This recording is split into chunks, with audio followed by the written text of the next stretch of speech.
Our part 2 is going to hone in a little bit more on our lovely energies in general. So the energies are always about the heart and expansion, as I was trying to get to. When you do learn how to stay an inner child adult, or you get back home to secure attachment, that's when you're going to know how to expand with the ascension energies, because you don't have any unfinished business.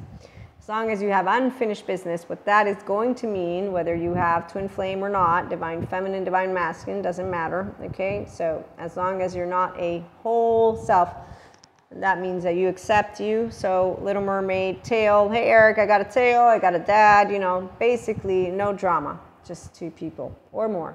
Okay, so that's where we're at right now. I'm going to try and keep it serious. I did a part 2 where like, too much fun. So let me try and get you the messages that I wanted to share with my 5D collective. And that is because the 5D collective are a bunch of people, between mystics and not, who understand what it is to build relationships. Okay, so love is a constant because you will know consistency. Consistency means that I show up for you and you show up for me. Not silent treatment, not in and out behavior, none of what is basically a person who doesn't know how to treat another human being. And that's why, to me, as a 44-year-old woman, it didn't grow harder to love. If you don't know how to love, I'm going to know, because I got taught not only by my own primary caregiver, but also by Jesus and God, who consistently shared with me the same path. And then once I became a mystic again, not hard to understand that the closed-minded human being will look at me and say, she's not Jesus material, and I'll be like, yeah, whatever, sure. You just cast a stone without even realizing it. So to me, I told God already what I had to tell God, and now I can call it Krishna Lila, Akash, whatever I want, because it's all words, blah, blah, blah, blah. The faith is not provable, nor is mysticism. Science is actively, the ones who are true scientists also know they don't know everything, but they won't be going out of their way to basically disprove reality. Those are people, although every side of the coin, this is what a divine feminine will know, every side of a coin, there is a reason for it. Now, there's one thing that differentiates a true divine feminine from anything out there within the mystic plane. This is why my eyes and my ears hear very clearly. And it's something that is founded on what I learned from God from the get-go of my catechism, which is why I had no issue when I said, hey, God, those people, they're not following what I got taught in catechism, because I know Maria, I don't make promises if I'm not going to keep my promise. That's what I chose, because I wasn't going to not keep a promise. I got taught what it means when you make a promise. Like, Pacha, anyone? So the sentence that I read to you, what other people say won't matter. It's what you are going to say about yourself. So, but what you, how he says, but you should not be ashamed of what you have done. So if you do anything that you're going to be ashamed about, if you tune into the audio version of the episodes, which are all different, by the way. So I repeat some concept, but not all of it. What you know about people is that shame lives within them, which is why determined is important, because that first 3 years of life, no person chooses to have not secure attachment. So if you want to tell me that people are evil, I'm going to give you a Michael Stone scale, and I'm just going to ignore you, by the way, because I already know what I got in front of me. It's another Cusco who knows everything and who's casting an active stone. So my one moment of shame with Jesus and God was when I realized that I was with intent saying, you're bad, you're good. And that's because I took seriously what I got taught, but it's because it participates to this. So when you are, again, divine feminine, means you didn't lose your innocence as an inner child. You didn't get shamed as a kid. You were allowed to have what is called a emotional moment and more.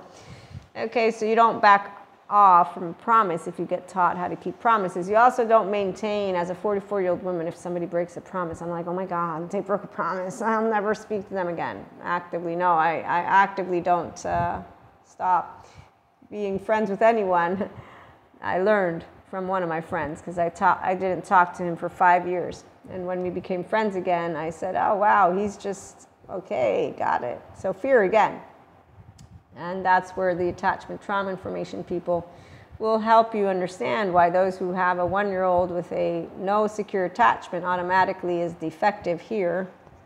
So as long as here is not something they want to work with, They're not broken. It just feels gut-wrenched and ruptured. And it's described by people who have no secure attachment. And then they say, I don't want to do mindfulness, meditation, journaling because I'm doing a good job and I don't want to pay for therapy because people are fucked up. So I'm just going to stay tortured inside. And that's where you find a lame-ass excuse for teenagers, what I'm going to put in there, because that's what it sounds like to my ears. It sounds like the same teenagers I heard making up excuses for why they were being unkind to each other.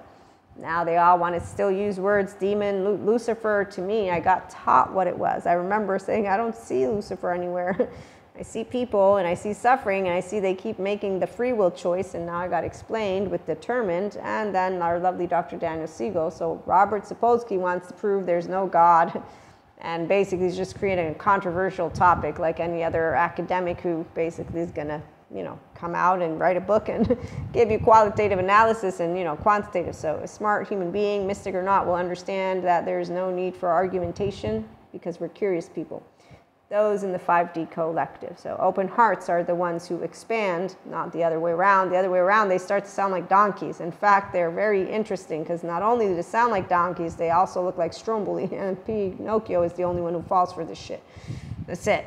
Anyone who has ears to hear will notice lack of imagination, evil. Human. Neuroscience, Patrick McNamara. Religious self. Anyone? Yoga. Demons. Really? Yoga. Portfolio, ventral vagal toning exercises. Let me think again. So you can either buy into a story that is completely not in the path or aligned with what I got taught about Jesus. Turn the other cheek, Maria. Don't cast a stone. I walked with all people. I disrupted what was a specific system at place.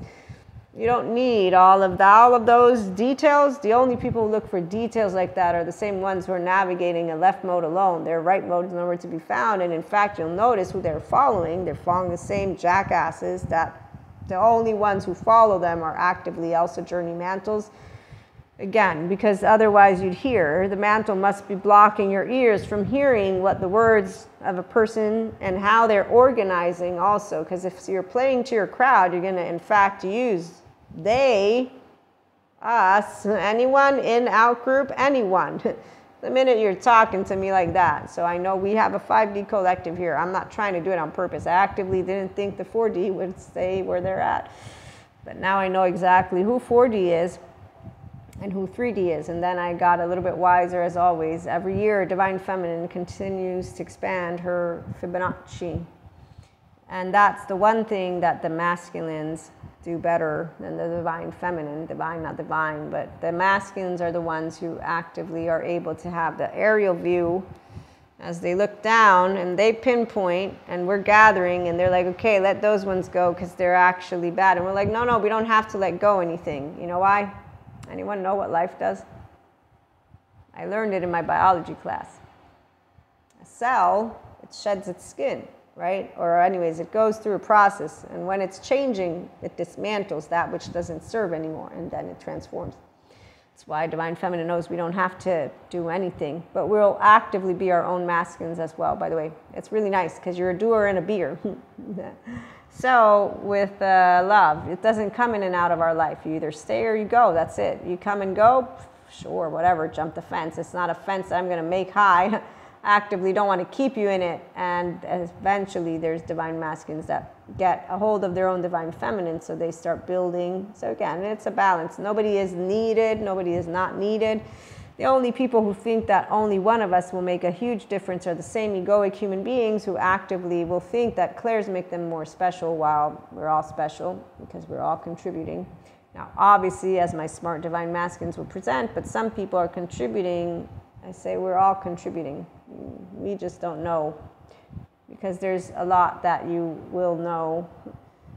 And there's a magical number. I don't know that one. I'm sure Sadhguru would know all about it, but I don't. But it's okay.